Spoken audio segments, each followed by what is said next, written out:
Yes, everyone, welcome back to Taylor the Tape UK. Boxing's coming thick and fast at the minute, so I'm trying to keep up with it all.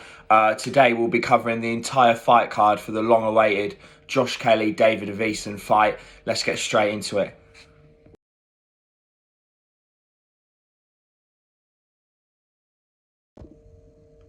The first fight on the card is one of my top picks for the whole thing, actually. It's Jordan Gill. We'll be going against Cesar Juarez. Now, the vacant WBO welterweight belt is up for grabs for this fight, so it's a huge opportunity for Jordan Gill, who I think goes under a lot of people's radar to really stake a claim for himself as one of our better homegrown fighters. The Cambridgeshire man's 25-1, and his only other loss came to fellow Mexican Enrique Tinoco. So when he steps under the ropes with Juarez, who is also from Mexico, we're hoping that doesn't fall to the same fate. His opponent is a seasoned pro. Cesar Juarez. He's been around for ages. His most notable fight was an absolute barnstormer in 2015 with Nonito Donaire for a world title at bantamweight, which he lost by a unanimous decision, but it was an absolute scrap.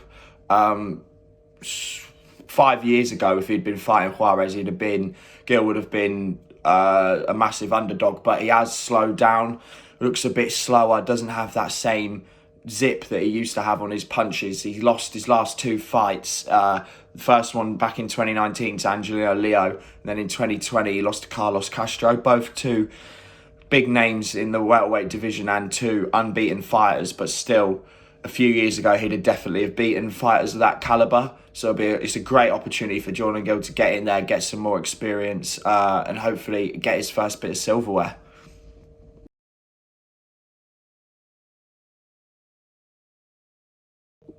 So the next fight will be something that everyone's got their eyes on. It's the debut of Johnny, the Romford Bull Fisher. He'll be fighting Matt Gordon. Now, Johnny Fisher's still at uni. He's in his third year of university and has only had 10 amateur fights. But in those 10 amateur fights, he's knocked out his opponent in the first round 9 times. So he's obviously a man that possesses a lot of power. He's a big lad, and he's really trying to stake a claim to be one of the up there with the plethora of incredible domestic heavyweights that we currently have. He's been picked up by Mark Tibbs, who obviously trains the like of Daniel Dubois, Billy Joe Saunders, so be under his watchful eye, and I think he could go quite far in the sport. He's been sparring with Joe Joyce and Wardley, which will be huge stuff for him. He'll learn so quickly with people like that around him. His opponent, it's his first professional fight, and the media are on him, so they've obviously protected him with his first fight. He'll be fighting Matt Gordon, who's 36. He's won 2, lost 5, and drawn 1. If his amateur status is anything to go by, Johnny Fisher should walk through him. It's only 6 rounds, but I'm predicting an early round knockout for the new boy.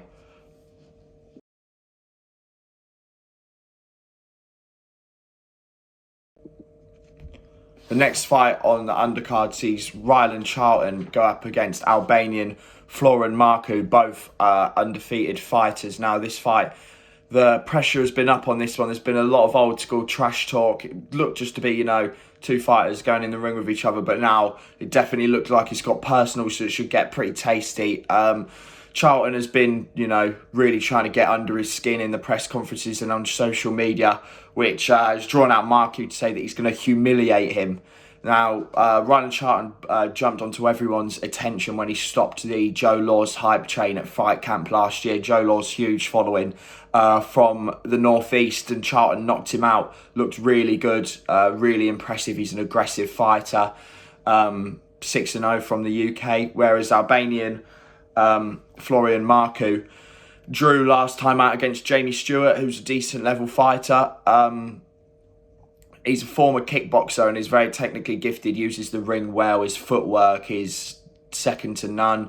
Whereas Charlton possesses a lot of pace and power and will definitely try and meet him in the middle and will definitely try and turn it into a scrap on the inside. So I think it'll be a really good fight. Both fighters will be looking to hurt each other. I think we could have a classic here.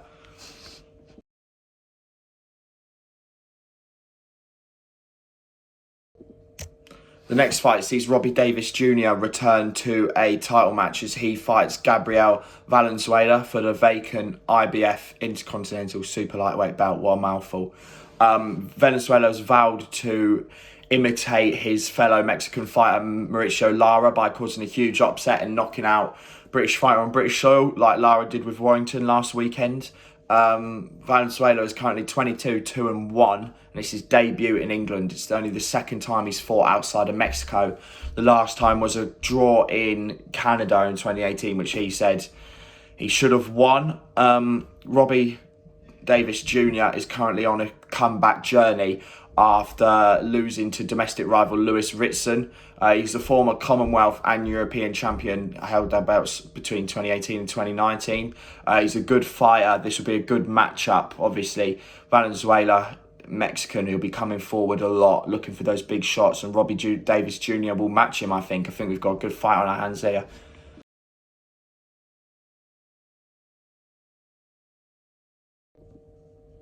The main card fight sees the eagerly awaited matchup between Josh Kelly and David Avanesyan. So this fight was originally supposed to take place in 2018, which is almost 3 years ago now, but Josh Kelly had to pull out due to an illness 4 days before the fight. He came under a lot of criticism, basically saying that he wasn't up for it and he was just dropping out. But he was actually genuinely ill, and I think he was pretty devastated about the fact he couldn't get the fight on. They then tried to refight in March in 2020, but due to the pandemic, that one got cancelled as well, and it sort of stunted the development of Josh Kelly as he's tried to push on through the pro ranks. I feel quite bad for him, but they finally got it on, and David Avanesyan will be coming over to the UK to fight him. So Josh Kelly's previous 2 fights, his last fight he beat Campos in an easy unanimous decision win, was just sort of a welcome back, sort of, you know, get the ring rust off. However, the one before that was against Robinson, which was a draw.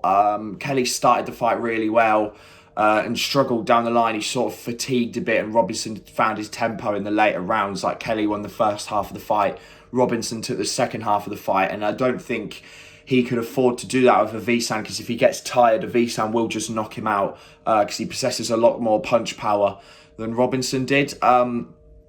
Speaking of his opponent, David Avanesyan, he's the European champion. He's got 14 knockouts from 26 fights.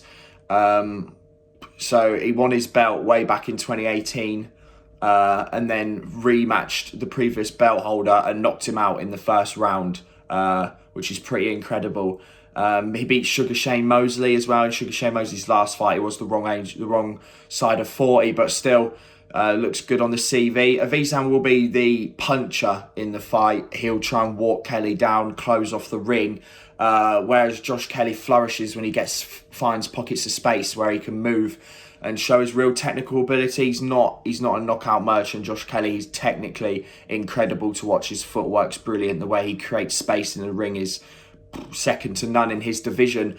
A win here would really prove that Josh Kelly is going to be a force to reckon with in the pro ranks, because everyone's seen that he's a decorated amateur. We all know he's got amateur pedigree, but I haven't really seen anything from him yet in a pro fight where I've seen it and thought, this guy's going to the top.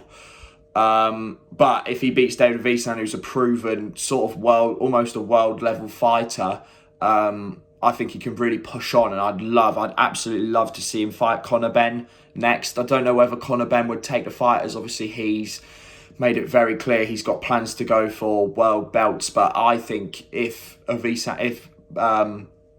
Kelly beats Benn, I think that'd be a huge fight, and I'd back Kelly to give him a good go. So yeah, that's that for the card. I fucked it, bastard.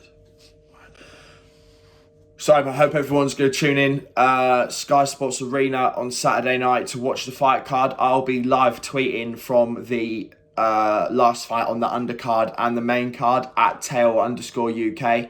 Make sure to go over there. If you can't catch it, I'll be tweeting round for round my scores and how the fight's going down.